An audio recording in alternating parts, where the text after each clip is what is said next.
All right, I just picked up this 2016 Chevy Trax. It needs a valve cover, so we're going to show you how to tackle that today.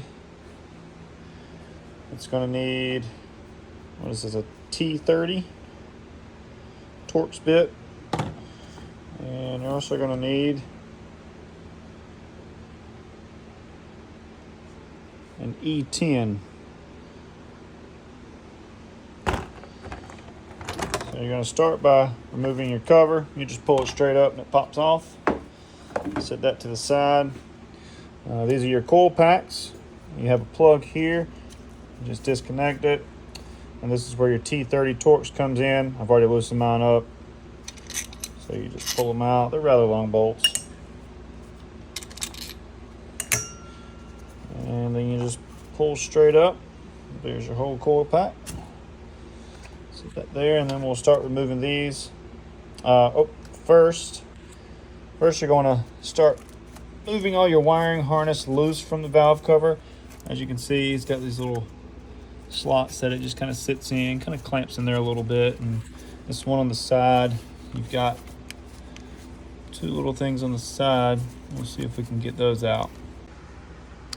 All right, to get this side harness off right here, you see this little bitty tab right here. You're gonna take something and kind of stick it in there. See if I can do this one-handed. Really doubt it. Go in there, push it. There.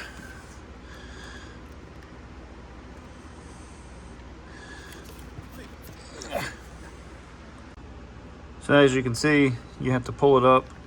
Once you get that little tab right here, push that way, you should be able to pull up. And you kind of have to hold, like once you get one side loose, hold one side up and then pry on this side so the other side doesn't latch back down. Now you're going to take your E30 socket and start loosening up. All right, we got all our bolts loose. So now you're just going to take a flathead screwdriver. Be careful and just kind of wedge it under one side because sometimes they can get a little stuck.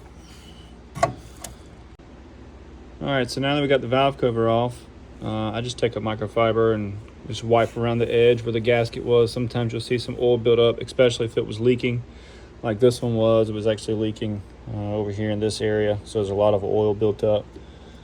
Just want to wipe that off. Once you get it wiped off real good, you can come back with a little bit of alcohol. Don't obviously spray the alcohol in there, but you're going to want to spray it on your rag and just kind of wipe around. That'll help get some of the residue off, so that way when you put the new gasket on, it'll seal properly and you will hopefully get rid of your oil leak if you have an oil leak. Also, another note is right here where this plate meets up with the head, your timing chain cover meets up with the head. You're going to want to put a little bit of RTV right here in this area, because if you don't, they tend to leak. It's just a raised area, so I just take a little dab of RTV and put it on my finger and just kind of smear it up there before I put the valve cover back on, and then you tighten everything down. Another note, you can get these valve covers from AutoZone for like $100. I actually got this one off eBay for $35. It came with the gasket. I've gotten several valve covers like this before off eBay, really cheap, and they seem to work well. I don't know how long they last because I'm flipping cars, so it stops a leak long enough for me, I guess. All right, so there's your RTV. You want it to be a little bit globbed up, but not too much, just so you get a good seal. There it is on that side. I also put some on the valve cover in that area. They typically have these little notches to show you where it is.